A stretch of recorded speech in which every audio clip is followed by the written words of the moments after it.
Commit to one thing. Even if you know you want to do something, commit to something that you know you're going to be able to finish. Get that done. Maybe you'll love it. Maybe you'll get to a point where you get burned out. You don't want to do it, but you can always come back to it because you know it. But it gives you an opportunity to say, hey, I came here. Maybe I can try something else while I'm doing this, because you have a foundation, something to come back to. Hi, everyone, and welcome to Path Found, the podcast about the real, messy, unexpected journeys that lead us to the work we love. I'm Monica Argandonia, and every week I talk with someone whose story proves there's no single right way to build a meaningful life. In this episode of Path Found, I sit down with Sudeep Wahla, whose journey defies nearly every traditional idea of a safe or linear path. From growing up in Fontana, California, as the child of first-generation immigrants, to leaving the U.S. at 17 to attend veterinary school in India, skipping the American college experience entirely, Sudeep's story is about commitment, sacrifice, and long-term vision. We talk about culture shock, burnout, entrepreneurship, selling a successful business, and why time, not money, is the most perishable resource we have. This is a conversation about finishing what you start, creating optionality, and giving yourself permission to redefine success. Okay, as I always start, give me a little bit of background. What kind of childhood did you have? What kind of kid were you? Where'd you grow up? I grew up in Fontana, born and raised actually at Kaiser Permanente was born. And I went to Palmetto High School, Palmetto Elementary, Faux High. So as a product of Fontana, my parents are first generation immigrants, both immigrated here from India. So I'm first generation born here. So my dad, he was, a lot of immigrant stories start like this, but I mean, literally came here with probably $16 in his pocket, trying to figure things out. And he did. And he met my mom and brought her down here. And he started off working at that point, it was Kaiser Steel, not even Kaiser Permanente, for those whoever remembers that. But then they shifted to a hospital format, but he worked at Kaiser Steel. He became an electrician, then a general contractor, and eventually started working for a company where he managed over 300 people, building huge underwater pipes for sewerage. And then my mom, she came here and same thing, started working at Kaiser Permanente, and that was their background. And, I was just a typical kid born in America, just with immigrant parents, with learning about their culture, but still trying to be in the American culture at the same time. Were you good in school? I think there's been a theme of just kids with immigrant parents who, feel the pressure of having to succeed. And there's a lot of push, to do well academically. Was that your experience? I was never pushed to do well academically, but to be honest with you, school kind of came a little naturally to me. And it wasn't the most rigorous in Fontana, to be honest with you. We weren't the highest academically ranked school. Sports was really a big thing over there. So, I asked my mom that question. She said she never had to really push me. It was just kind of, I got it done. I was efficient with my time. I remember I used to do my homework at recess so I can have fun at home. I know there's a lot of times association with, immigrant parents being, hey, push. It wasn't necessarily that. I think when I got older is, hey, think about what you want to do. It was more, hey, maybe you should consider medical, a lot of medical kind of, be a doctor. And I actually remember having a conversation when I was younger with my neighbor across the street, telling her I want to be a cardiologist. And she said, or at that time I didn't know what cardiologist said, heart doctor. She said, good, we're going to need one of those, when we grow up. So for some reason, it was instilled in me to do medical. And I think that kind of comes with a background in India too, because we'll probably get into that later as well. But, growing up over there after 10th grade, it's in 11th and 12th, you either go medical or non-medical. So a lot of times they associate medical profession with helping people and, good career path. But they never really pushed that on me per se, but it was kind of, hey, think about this, do you want to do this? And I didn't really think about it too much. It just, yeah, I'm going to do this. That's it. So in high school, you knew you were going to go to college. Yeah, it was assumed I was going to go to college. I didn't know any other ways. It's just, hey, I'm going to go to college. It was just the expected path. And I didn't even think there was another direction, to be honest with you. I just knew I was going to go there. So what did you major in? Believe it or not. So it gets a little interesting here. After my senior year, I didn't apply to a lot of major colleges. I probably applied to UCLA, USC, and maybe two more. And, I figured I'm going to get into one of those. And I really wanted to go to UCLA. I didn't get into UCLA, so I was kind of bummed. But, I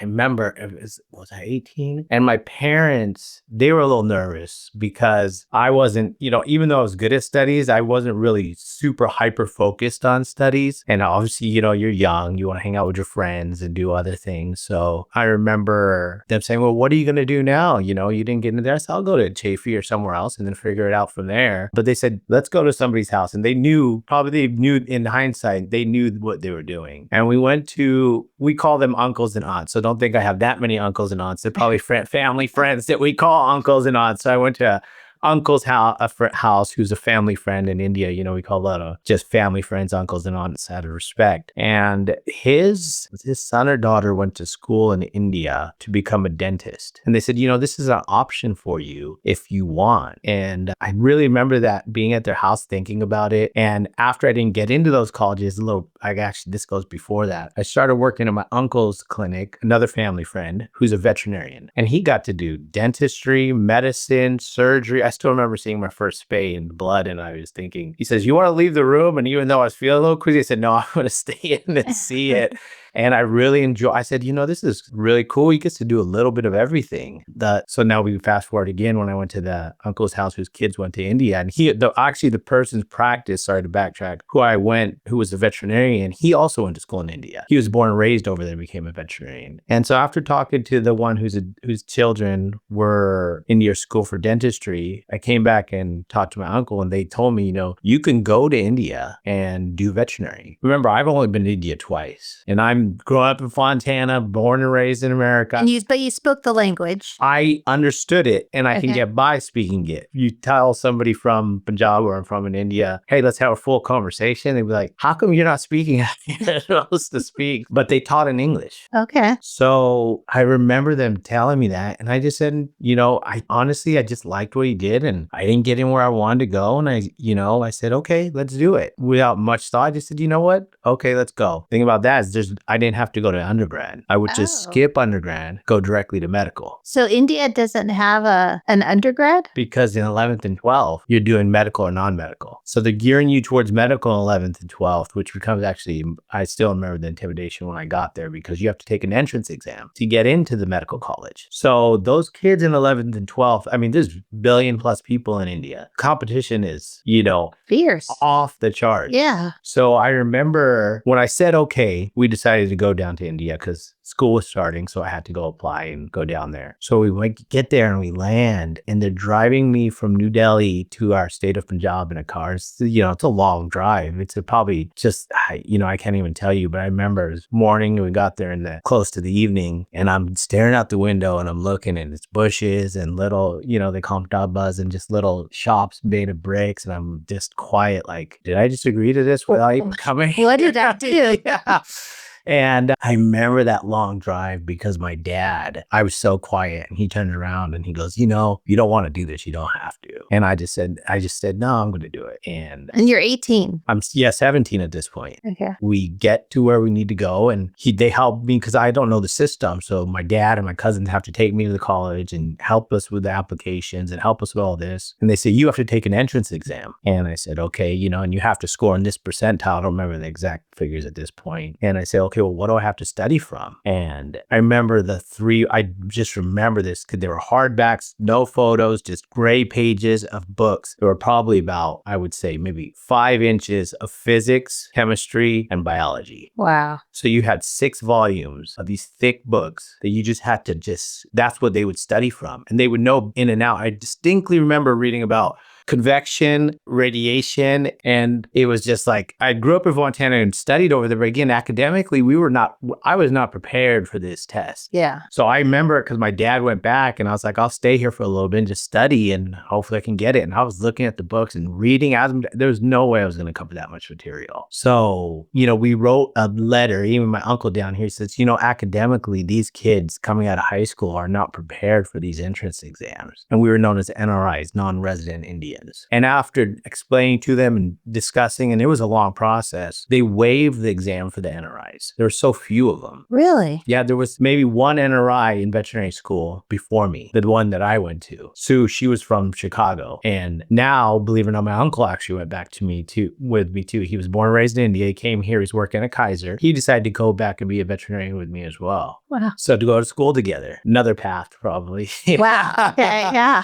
So they waived exams for us. So I had to come back because the school year's already started. So I had to come back here, which I was working with my uncle for that year, and then go back the next year and start school. So I didn't really get, all this ties into, I really didn't go to college for undergrad. I went directly to medical. Was it overwhelming? I mean, were you prepared? No, it was extremely overwhelming the first year. I mean, these kids, they were ready for it way above what I was. So I just remember them, they knew, so it felt like their knowledge was so much higher than mine. So I really had to study and try to catch up. And not only that, then the cultural shock of being down there. I remember going on the roof and just because the association, the things you grew up associating with people here is not the same as what they are doing over there, the social aspect. I would go on the roof and I was not happy there. I would talk to myself, pretend I was talking to my friends. Everybody was over here having fun, so I would just remember just going on the roof and sitting there because I was staying in the dorms. And I mean, those facilities, you have no AC. It's just a fan. The power goes off. The humidity is so high. You're showering in a common shower. We actually have cots that you have to make into beds. It was nothing like over here, that what you're used to growing up with. And we didn't grow up rich over here by any means, but it was, somebody over there would think this is poverty. But, even though it wasn't, it was just college kids. And I had a good time. It wasn't that I didn't have a good time meeting people. It's just the association and everything was just a whole nother aspect I didn't think about. But after that first year, then we were all kind of on the same level. Then you started making more people, making more friends. What kept you going? Why didn't you just say, I'm out?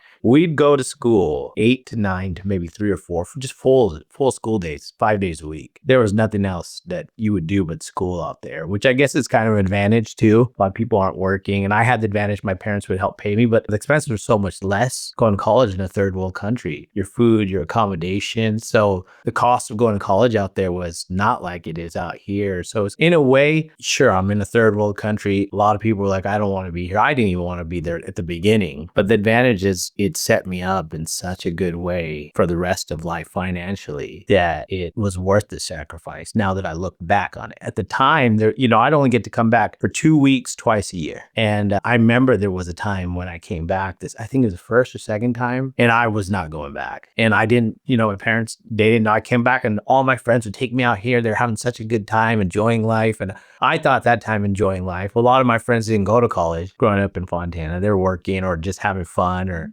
some of them were in college having even more fun over there and telling me about their college life. And then I remember saying, I'm not going back. And there was at a point, and I was telling my friend, I'm just going to stay at your house. I'm not going back. And I had good friends, and they told my parents, and they all convinced me to go back. I was ready to just start working and say, nope, and it wasn't necessarily the academics. It was just that this is what I left to go back there. And I don't have the friend circle. I don't have the relationships. Right. It was a lot. And you'll hear that from a lot of first generation immigrants that come here at the beginning. I'm going to go back to where I was in a year or so. American life is just so busy. You work so much. It's so tough. And it's not necessarily only that. It's because you're leaving your friend circle. You're leaving what you know. You're leaving all the people, which is, a system that you know. So I think then they stay here for a couple of years. They make friends. So I think that was part of it. But yeah, I did want to leave at some point. So the second year gets better. Second year starts to get better. I meet actually more NRIs who are going to medical school. Some from New York, who's still one of my best friends right now, Chicago and other things, even though it's another school. So at least I had more people that I could socialize with. And I started, interacting with locals. And I had a lot of family down there too in different cities. So we'd go there on the weekends, and it was a different type of life. And, now I wish I would have been more in the moment, because boy, it was an experience to learn something about and, I got to learn about my culture more. I would never have been born here and know as much about my culture as I did down there, and see some of the things that I got to see. And it's a different type, way of life, but people might not have as much money a lot of times, but they're happy, good people. Why did you pick the veterinarian track? But when I worked with my uncle and I volunteered there, I just thought it was just so cool just to see how many different, I kind of had an idea I wanted to do medicine. Remember when I was telling hey, I wanted to be maybe a cardiologist or a heart surgeon when I was little. I knew I wanted to do medicine. Maybe that was because my parents geared me towards that. But when when I worked with him, it was just, hey, I love pets. I always loved pets. I had dogs growing up and they were just,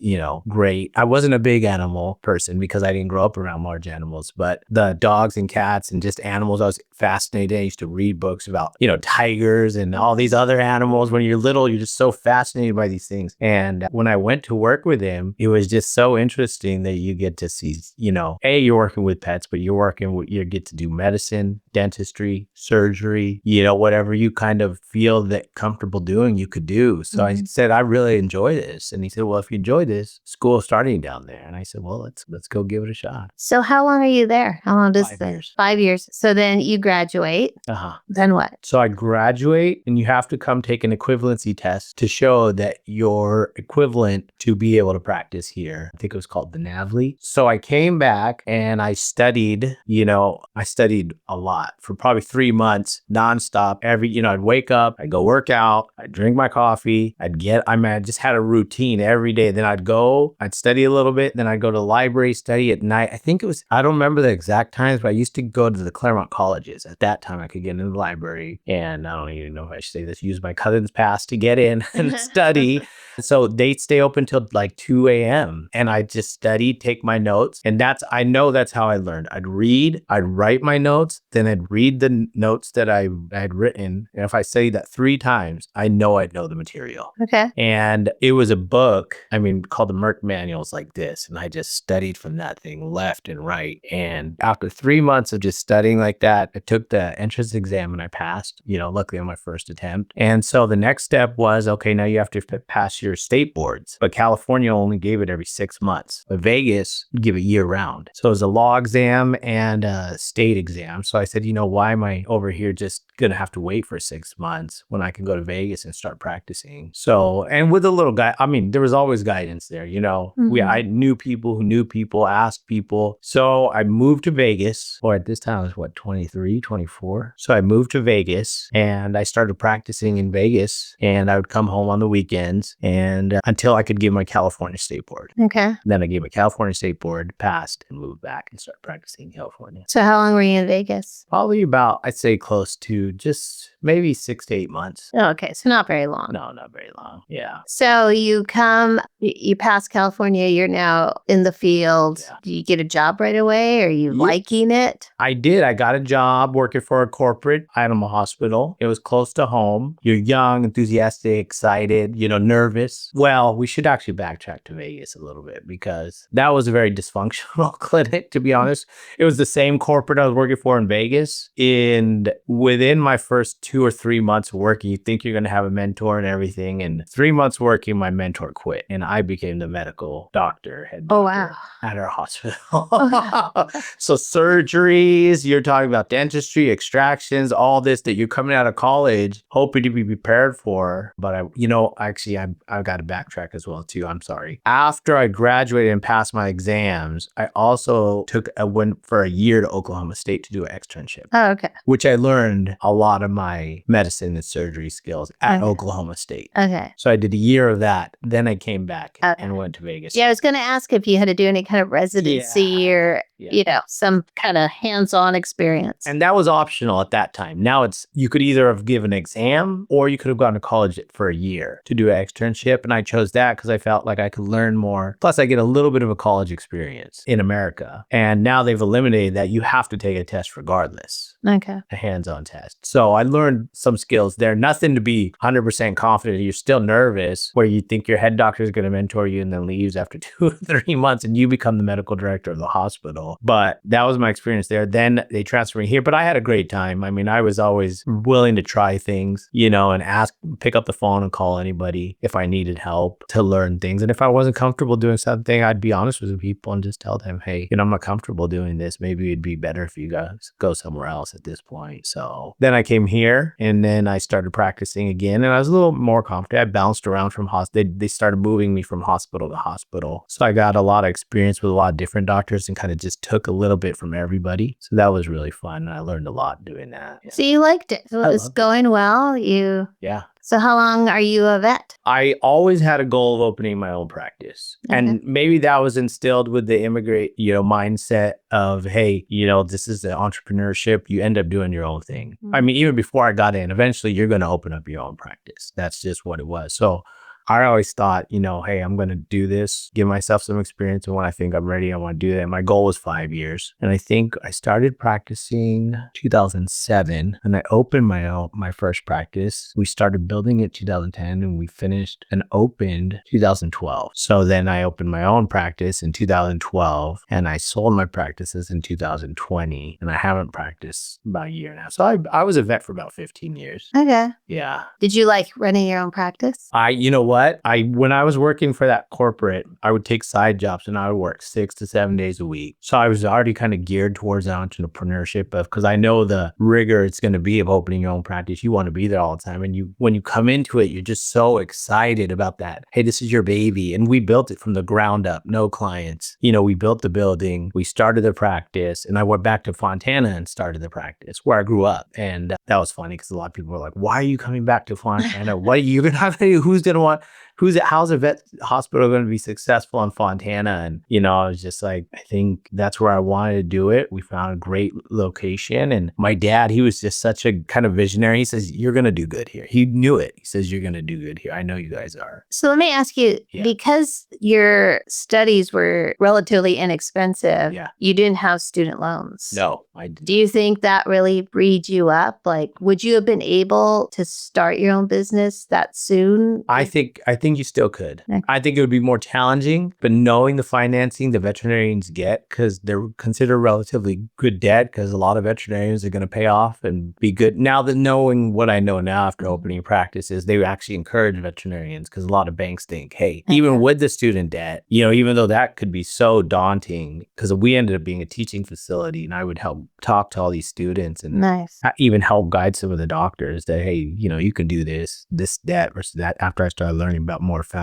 financial information. But it can be done. It is more challenging, but then the rewards of it are that now you're making all the income. You control your profit as long as you can manage it correctly. And you can actually pay down your student debt a lot quicker than you think you will. People think I'm going to be in more debt. But what if you manage it correctly and start earning the income that you can earn, you can actually pay off those debts a lot quicker than you think. But sometimes that holds people back. Yeah. That's a lot. And, rightfully so, I could see how that could be a daunting task. But yeah, that was a huge advantage for me, which I realized later on, that the sacrifice that I made then, which to me was like, why am I here?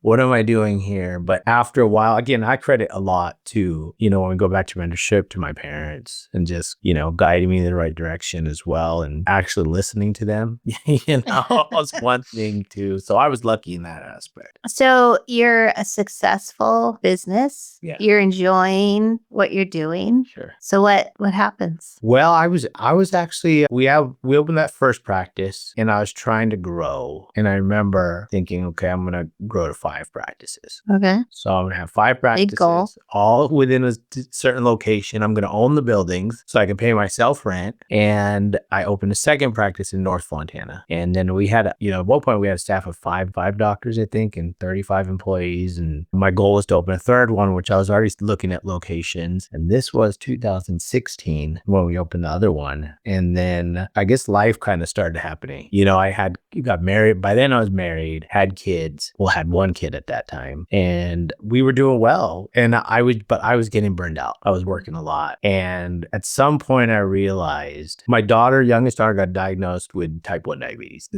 and that was a challenge in itself. But then when the second practice, I had a second daughter who also got diagnosed with type 1 diabetes. And it was just, you don't know what to expect. I'm not studying so much on veterinary because I'm kind of feel like I have enough, but now I'm studying about human medicine and diabetes and what do we have to do to manage it. And then my dad ended up getting cancer, stomach cancer, and it was just so overwhelming, everything. But at this time I had already transitioned myself out of practicing and managing more so. And I remember just thinking, I have to be here so much still, even though I'm not doing it. It's taking so much of my time. And I think at that point I realized the most important thing in life and the perishable commodity is time. And I want my own time so I can spend time, taking care of my family and being being here if they need me to be here. And I said, this is just taking so much of my energy and time. I haven't fully, even though I'm not practicing, I'm still managing on a day-to-day basis. And I probably could have made it work, but I wanted to find something else. And I was always interested in real estate too. I know we're kind of jumping around, but during my time practicing, I was reading all the time about real estate, passive income and investing. My dad was a general contractor, building. We built some. So, Well, and you were in real estate. I was. You built Yeah, two your own facilities. building. Yeah.